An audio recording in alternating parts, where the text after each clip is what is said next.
നിയമസഭയിലെ പ്രഭാഷണത്തിന് ഒരു വാർത്താമൂല്യമുണ്ടാക്കാൻ ചില ഉദ്ധരണികൾ സാഹിത്യത്തിൽ നിന്ന് കൊണ്ടുവരാറുണ്ട്. ഇത്ര വലിയ വായനക്കാരനായ വി.ഡി. സതീശൻ ഒരിക്കലും ഞാൻ കേട്ടിട്ടില്ല അദ്ദേഹം രാഷ്ട്രീയ പ്രസംഗങ്ങളിലോ നിയമസഭയിലോ രാഷ്ട്രീയം പ്രസംഗത്തിനിടെ സാഹിത്യം ഉദ്ധരിക്കുന്നത് ഞാൻ പൊതുവെ കേട്ടിട്ടില്ല. ഒറ്റപ്പെട്ട സംഭവങ്ങൾ ഉണ്ടായിരിക്കാം. അതെന്തുകൊണ്ടാണ് ഇത്ര വലിയ വായനക്കാരനായിട്ടും രാഷ്ട്രീയ പ്രസംഗങ്ങളിൽ നിന്ന് മാറ്റി നിർത്തുന്നത്? ഞാനതിലേക്ക് വരാം. അതിനു മുമ്പ് കുറിപ്പ് പറഞ്ഞതിൻ്റെ ഒരു കണ്ടിന്യൂഷൻ ഉണ്ട്. വളരെ യാദൃശ്യമായിട്ടാണ് കുറിപ്പ് പനമ്പള്ളി ഗോവിന്ദനെ കുറിച്ച് പറഞ്ഞത്.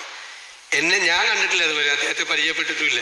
പക്ഷെ അദ്ദേഹം വല്ലാതെ സ്വാധീനിച്ച ഒരാളാണ്. അദ്ദേഹത്തെക്കുറിച്ച് ഞാൻ കേട്ടത് 1970 പെരുമ്പാവൂരിൽ ഒരു ഓഡിറ്റോറിയം ഉദ്ഘാടനം ചെയ്യാൻ പോയപ്പോൾ 54 കൊല്ലം മുമ്പ് അദ്ദേഹം അന്ന് സംസാരിച്ചത് സൗണ്ട് എഞ്ചിനീയറിങ്ങിനെ കുറിച്ചാണ്. നമ്മൾ കേട്ടിട്ട് പോലുമില്ല.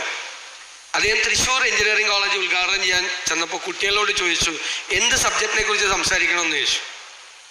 അപ്പോൾ പറഞ്ഞ് കുട്ടികളെ കളിയാക്കാൻ വേണ്ടി രാഷ്ട്രീയക്കാരനല്ലേ ആറ്റത്തെക്കുറിച്ച് സംസാരിക്കാൻ പറഞ്ഞു.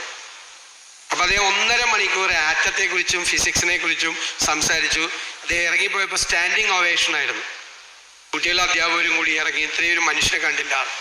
പിന്നെ സാഹിത്യ സമ്മേളനത്തിന് പോയിട്ട് വെസ്റ്റേൺ ക്ലാസിക്സ് ഇങ്ങനെ സാഹിത്യകാരന്മാരെക്കാളും മനോഹരമായിട്ട് ഇങ്ങനെ സംസാരിക്കും. അപ്പം ഞാനിത് ചെറുപ്പത്തിൽ അദ്ദേഹവുമായിട്ട് ഇടപഴകി ജീവിച്ചിരുന്ന കുറേ ആളുകളുമായിട്ട് എനിക്ക് ബന്ധമുണ്ട്. അവരെന്നോട് ഇങ്ങനെ പറയും. അപ്പം എനിക്കിങ്ങനെ ഭയങ്കര ആഗ്രഹം അന്നും എൻ്റെ മനസ്സിലുണ്ട്. വ്യത്യസ്തമായ വിഷയങ്ങളിൽ ഇങ്ങനെ ആധികാരികമായി സംസാരിക്കണം. ഒരുപാട് വിഷയങ്ങളിൽ ഇപ്പം നമുക്ക് അറിയാൻ പാടില്ലാത്ത വിഷയമാണെങ്കിൽ നമ്മൾ പഠിച്ച് അത് അറിഞ്ഞ് പുസ്തകങ്ങൾ വായിച്ച് അതിനെക്കുറിച്ച് പറയണം. അപ്പം ആ ഒരു ബോധ്യമാണ് ഞാനിപ്പോൾ ആർട്ടിഫിഷ്യൽ ഇൻ്റലിജൻസിനെ കുറിച്ച് പ്രഭാഷണം നടത്തുക. അപ്പോൾ ആർട്ടിഫിഷ്യൽ ഇൻ്റലിജൻസിനെ കുറിച്ച് പ്രഭാഷണം നടത്തണമെങ്കിൽ അതിൻ്റെ ഏറ്റവും ലേറ്റസ്റ്റ് ആയിട്ട് ഇറങ്ങിയിരിക്കുന്ന പുസ്തകങ്ങളെല്ലാം വായിക്കും. അപ്പോൾ ഞാൻ ആ പുസ്തകങ്ങൾ വായിക്കും. ഇത് പറയാൻ വേണ്ടിയിട്ട് കൂടിയാണ്, കമ്മ്യൂണിക്കേറ്റ് ചെയ്യാൻ വേണ്ടിയിട്ട് കൂടിയാണ്. അപ്പോൾ ഞാൻ റേ കസ്വലിൻ്റെ സിംഗുലാരിറ്റീസ് നിയറർ എന്ന് പറയുന്ന പുസ്തകം വായിച്ചു. ഹരാരിയുടെ നെക്സസ് വായിച്ചു. അങ്ങനെ കുറേ പുസ്തകങ്ങൾ ഈ അടുത്ത കാലത്ത് ആർട്ടിഫിഷ്യൽ ഇൻ്റലിജൻസുമായിട്ട് ബന്ധപ്പെട്ട് ഇറങ്ങിയ പുസ്തകം. അത് നമുക്കൊരു ഇതാണ്. അസംബ്ലിയിലെ പ്രസംഗം എന്ന് വെച്ചാൽ കണ്ടന്റാണ്, കണ്ടന്റ് ഓറിയന്റഡ് ആണ്. ഇപ്പോൾ ലീഗലായിട്ടുള്ള ഒരു സംഭവമാണെങ്കിൽ ലീഗൽ ഫ്രെയിമിൽ നിന്ന് നമ്മൾ ആ വിഷയം അവതരിപ്പിക്കുകയാണ്. ചില വാക്കുകൾ നമ്മൾ വായനയിൽ നിന്ന് വരും.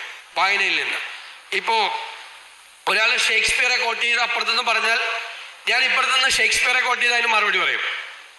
അങ്ങനെ പറയും. ഇപ്പോൾ കഴിഞ്ഞ ദിവസം ഒരാൾ ബൈബിള് കോട്ട് ചെയ്തു. ഇപ്പോൾ സജി ചെറിയാൻ ഒരു ദിവസം എന്താണ് നമ്മുടെ മുതലപ്പൊടിയിൽ അപകടത്തെക്കുറിച്ച് പറഞ്ഞപ്പോൾ പറഞ്ഞു ബൈബിൾ കോട്ട് ചെയ്തു. എൻ്റെ കയ്യിൽ മോശയുടെ വഴിയൊന്നുമില്ല, കടലെ വഴിമാറിപ്പോവാൻ എന്ന് പറഞ്ഞു.